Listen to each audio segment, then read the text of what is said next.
Good afternoon, I'm John Webb. Straight ahead here on Channel 3 News at 6 tonight.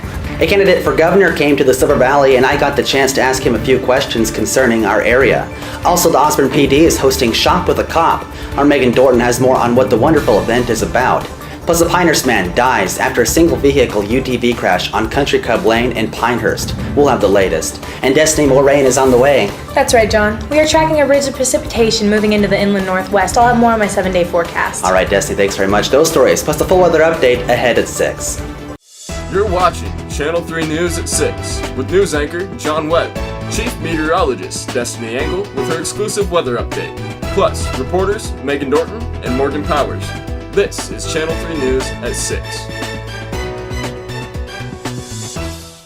Good evening and thanks for tuning in tonight. I'm John Webb. Well, we are tracking new details tonight in a single vehicle UTV crash that occurred on October 16th. At approximately 9:55 p.m., the Shoshone County Sheriff's Office was dispatched to the 800 block of Country Club Lane in Pinehurst. The initial investigation indicated that the UTV was driving westbound within the block when the UTV likely swerved to avoid game crossing the roadway. This action caused the UTV to leave the roadway and crash. Occupants Ricky McCorkle, 57 of Pinehurst, and Amanda Keller, 51, also of Pinehurst, were trapped under the UTV when the rescue units arrived. Both occupants were transported to the Shoshone Medical Center for treatment. Ricky McCorkle later died as a result of his injuries.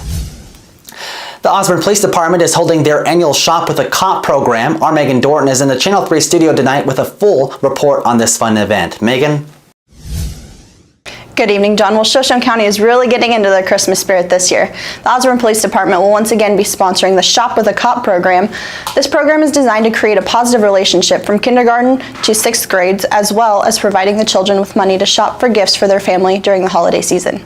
Law enforcement and local teachers select the underprivileged children to participate in the program. This program creates a positive relationship between local law enforcement and the youth in the community. The police officers will also take these children to the local stores in the community to purchase gifts for their family and themselves. Each child is given a small amount of money to spend, usually around $100, depending on the size of the child's immediate family. Usually 1 or 2 children are assigned to each police officer. After shopping, the children will eat lunch with the police officers and continue to get to know them, as well as wrap their presents. How to participate? The Osburn Police Department encourages your help finding children whom you believe are in need. These children need to meet the following conditions. The child must be in kindergarten through 6th grade. The child must be in social or economic need, and the child must live within the Shoshone County. Applications for each child are due by November 10th.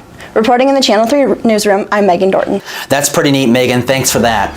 In state news tonight, candidate for governor Tommy Ahlquist made a stop in Osburn in his 44 counties in 44 days expedition. Ahlquist stopped at the VFW Hall in Osburn on October 6th and discussed his blueprint for a better Idaho. As an ER surgeon, healthcare is at the top of his agenda. Ahlquist wants to, quote, reform Medicaid to include personal accountability, eliminate waste, fraud, and abuse, and use taxpayer dollars more effectively. Medicaid reform for accountability, stretch those dollars as far as we can. More of that at a state level. We'll take as much control as we can. We will be better stewards of that money than the federal government is in delivering that care to our people. It's not working right now. So it's a Medicaid reform. It's insurance reform to allow those pre-Obamacare policies with flexibility to get a cost down. It's creating a high-risk pool with medical homes to take care of the people that are sick, and then all of a sudden you'll watch care and costs come down so the families can afford it. That is a much better way to go about it than the path we're on right now, but we need to get on it. All that's possible with asking for waivers from the federal government. Next on his list is education. He wants to reduce by 25% the number of state mandates to Idaho school districts. So we just spent a lot of time talking about what we pay teachers, and I'm not naive. I mean, money matters, especially when you're on the borders of other states. We got to figure that out. But again, you're at 63%. You're going to have to get things going before you have more funds to give. But here's the second part of it. There's dissatisfaction in the teaching profession too. And that's something you can do something about right now. And that's why you'll see on our little handout, we need to get rid of some of these mandates that don't make sense by working with teachers, right? Working with local rural school districts. and saying what can we do to streamline. We still have standards, but then let you teach so that there's more satisfaction. There's a lot of dissatisfaction. There's fatigue. That's the word I hear everywhere I go. So you add dissatisfaction and fatigue. People that love kids with low pay, that is a recipe for no one being retained. Will Alquist is on the road and plans to wrap things up November 4th in Cascade, Idaho. Election day is November 6th, and he is running against several candidates, including U.S. Representative Raul Labrador and Lieutenant Governor of Idaho, Brad Little. In school news, the Wallace Junior Senior High School is hosting one of their 3 blood drives that they put on throughout the school year. Between the Inland Northwest Blood Supply and the high school, they generate about 40 donations per visit. All right, so Wallace is actually a big piece of our puzzle. We have to get over 200 donors per day. So the Wallace Blood Drive, whether it be community or high school members, is very important to our mission of saving lives. Wallace holds a drive every year, and last year they held 3 and had the most donations by student and community. And by doing so, INBC awarded the Student Council with $1,000. They did. So any school that donates, that hosts 3 blood drives per year, they get put in a drawing for a $1,000 grant from our foundation. This year, Wallace High School won $1,000. And that's out of every school, whether it be Washington or Idaho, in our area that won that $1,000 this year. So thank you very much for that. Most schools do not host 3 blood drives per year. 16 and 17-year-olds can donate with parents' permission, and anyone 18 or older does not have to have a parent's approval. There are a few height and weight requirements to prevent illness, but anyone who is healthy enough can donate. The drive will be held from 8:30 to 3:30 on Wednesday, November 8th. There are no sign-up sheets. You're welcome to walk in. Well, Destiny Angle is over in the Channel 3 Weather Center tonight, and she has been tracking more rain. Destiny, good evening. Good evening, John. As you can see, a ridge of low pressure is moving in from the Pacific Ocean into the inland northwest. This will start creating precipitation this week for Idaho. Now, as you can see on your current U.S. temperature map, highs in the 40s, and down here in Florida, they're seeing highs in the 70s. Now on your Doppler radar, you can see a cloud of precipitation moving into the inland northwest. This is going to create a bunch of precipitation this week, bringing snowstorms and rainstorms. Now, taking a look at your 7-day forecast. On Saturday, mostly cloudy with a high near 42. The chance of precipitation is 60%. New snow accumulation of less than ½ inch possible. Saturday night, we are seeing rain with a low around 36. The chance of precipitation is 100%. Sunday, we are also seeing rain, high near 49 with the chance of precipitation in 90%. Sunday night, rain likely, mostly cloudy with a low around 40. Chance of precipitation is 60%. Okay, Destiny, thanks for that. In local news tonight, the Shoshone County Sheriff's Office has sent out a press release reminding Shoshone County residents to be safe as they travel the backcountry this winter.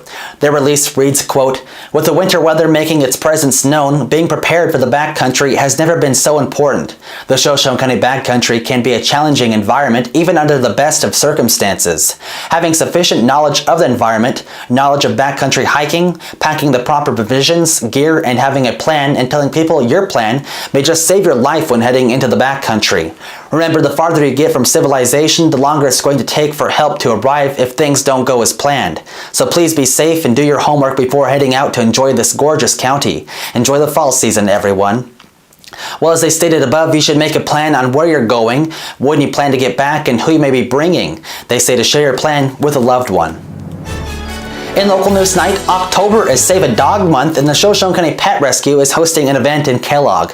Our Morgan Powers is standing by in the Channel 3 newsroom. Morgan, good evening. John, thanks. With some good news tonight to get your tails wagging, October is National Adopt a Shelter Dog Month.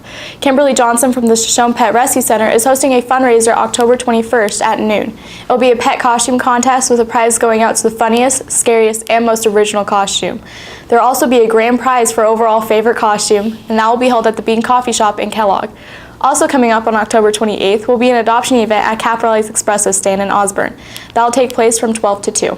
For the Halloween event, we just want everybody to have fun. We just want to see people with their pets dressed up in costumes. There will be prizes, but it's just to get people out and have fun and enjoy everybody with their pets.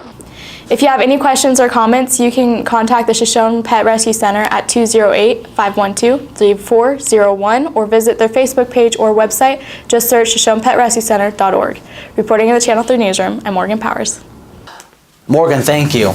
In local news tonight, the Shoshone County Search and Rescue Unit is in search for a few new members. The unit has reformed and is in search for anyone who is under the age of 18. Yes, we've started over. We've started basically a new unit, and we're looking for anybody who's willing to go out and help out.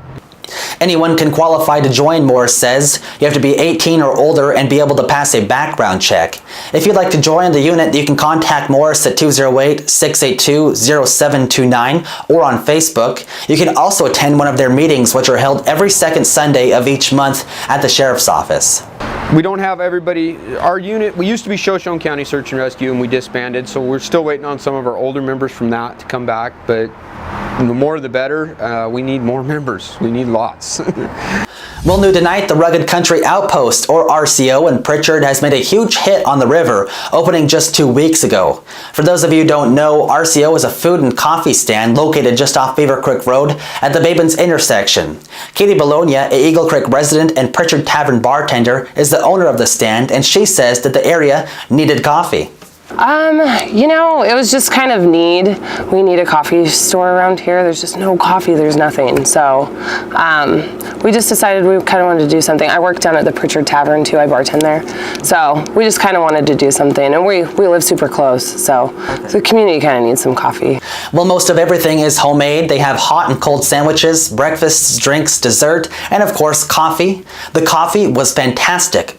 If you're wondering, I like a hot 16-ounce vanilla latte, and it was above and beyond excellent. I highly recommend making a trip out to try a coffee and Philly cheesesteak. They're open Thursday through Monday, 5 a.m. to 4 p.m. Well, finally tonight, the good news. Bill Murray is notorious for making headlines as a beloved party crasher and Cubs fan, but this time he's in the limelight for helping a couple make a pregnancy announcement for their parents.